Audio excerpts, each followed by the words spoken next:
Welcome to the deep dive. Today we're going to tackle a major challenge facing many city dwellers, especially students, and look at a really positive way forward. That's right. We're focusing on the gridlock, the severe traffic jams you see in cities like Bengaluru. Exactly. And exploring how online schooling is emerging as, frankly, a powerful solution to this daily grind. It really is. I mean, Bengaluru's traffic, it's not just a nuisance, is it? It's a huge drain. Huge. There was that 2024 Hindustan Times report. Yeah, I saw that. Drivers spending over, what was it, 132 extra hours a year stuck in traffic. Just imagine. And the vehicle numbers are staggering: 1.2 crore vehicles for roughly 1.4 crore people. The pressure is immense. And students, they often get hit the hardest, wouldn't you say? Absolutely. Those commutes become these long, exhausting ordeals. It eats into their study time, their personal time, their energy. It really impacts everything. Their learning, their well-being. So yeah, our mission today, if you like, is to really explore the positives of online schooling as a direct answer to these kinds of traffic nightmares, using Bengaluru as a key example. Okay, let's get into it then. What are the specific ways this traffic actually hurts students day to day? Well, the sources paint a pretty clear picture. First off, it's just the lost time and the sheer exhaustion. Right. Think about routes like Whitefield Sarjapur or KR Puram. Students are losing hours, literally hours, every day. Draining just thinking about it. And it leads to fatigue, obviously. There was even, I think it was a post on X back in 2022, Oh, yeah. mentioning schools actually cutting teaching hours because the commutes were just too long for everyone. How can you focus when you're already wiped out? You can't really, and it disrupts everything, doesn't it? Their whole schedule gets thrown off. Completely. That example of the commuter on Sarjapur Road, Yeah. an hour to go, just 4 kilometers. An hour for 4K, that's, well. Yeah. So punctuality becomes a massive issue. Attendance can suffer. It makes everything unpredictable. And we've seen schools, haven't we, temporarily shifting online precisely because of these disruptions. Bad weather, road construction, things like that. It throws the whole system into chaos. Then there are the health and safety worries, which are pretty significant. Definitely. All that time in traffic means breathing in polluted air. The long-term effects of that, Mm, well, they're not good. not at all. And the roads themselves can be dangerous. That awful ambulance accident in Wilson Garden last year, A terrible reminder. it really highlights the risks of navigating those chaotic streets, especially for kids packed into school buses. And beyond the physical side, there's the mental toll. The academic strain, the emotional stress. For sure. Long commutes breed anxiety. It's bound to impact concentration, performance. And we also need to remember the equity angle. Well, think about students from lower-income families. They might rely on overcrowded buses, or they might walk or cycle. On roads that aren't always safe. Exactly.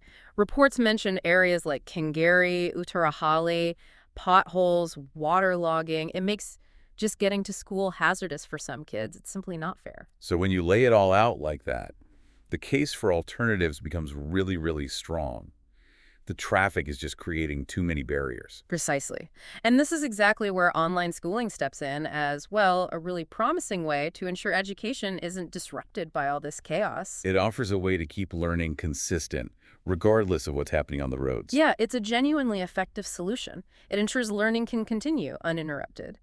And, to see this in practice, let's look at an example like Hash Futures School. Yeah, yes, they're doing some interesting things. A digital-first approach. Right, they're really pushing the boundaries, pioneering new ways to learn. One thing that stands out is their focus on self-directed learning, empowering students to sort of take the reins of their own education. Which builds independence, adaptability, skills that are absolutely crucial today. Couldn't agree more. And their curriculum seems quite robust, too. Very. They mentioned a blended approach using resources from top places like MIT, Harvard. That's impressive, bringing that level of quality into the online space. It offers real academic depth.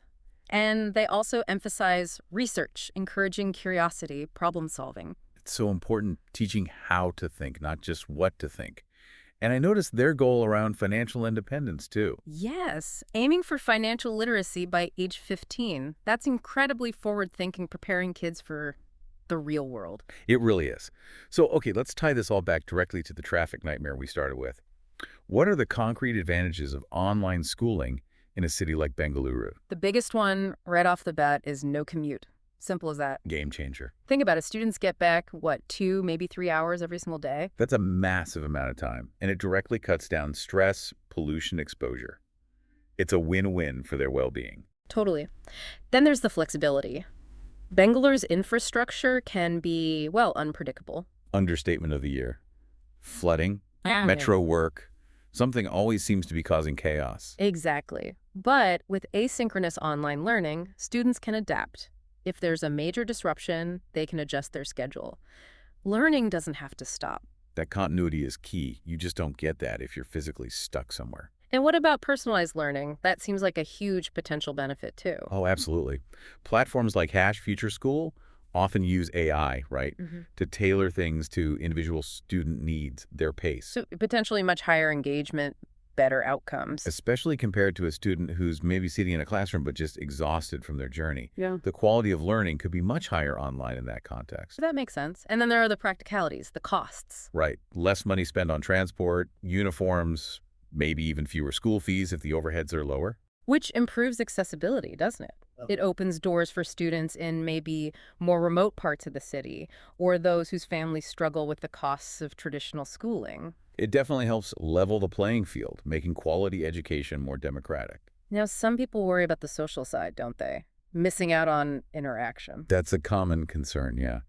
But modern online platforms are actually pretty sophisticated now. How so? Well, they integrate things like virtual clubs, extracurriculars, tools for students to collaborate on projects. So they can still build those social and emotional skills. Exactly. It's about fostering community differently in a digital space. It can be very effective. So putting it all together, the ultimate plus seems to be about reclaiming time and reducing stress. That's a huge part of it. Removing that awful commute, adding that flexibility, it just empowers students. They have more time to actually focus on studying. Or pursue hobbies, interests. Or just relax. And that leads to another massive positive: family time. Ah, yes. Yeah. That's crucial. When kids are learning at home, calmer, not stressed from travel, the whole family benefits. You get more quality time together, less rushing, less tension. That potential for increased family bonding, free from the commute stress, feels really significant. It really is. It can genuinely improve the whole family dynamic. So wrapping up this deep dive, the overall picture feels incredibly positive, doesn't it? Online schooling isn't just a backup plan. It's a genuinely compelling solution for students stuck in these traffic-heavy cities. Totally agree. It directly addresses the problems caused by congestion in places like Bengaluru.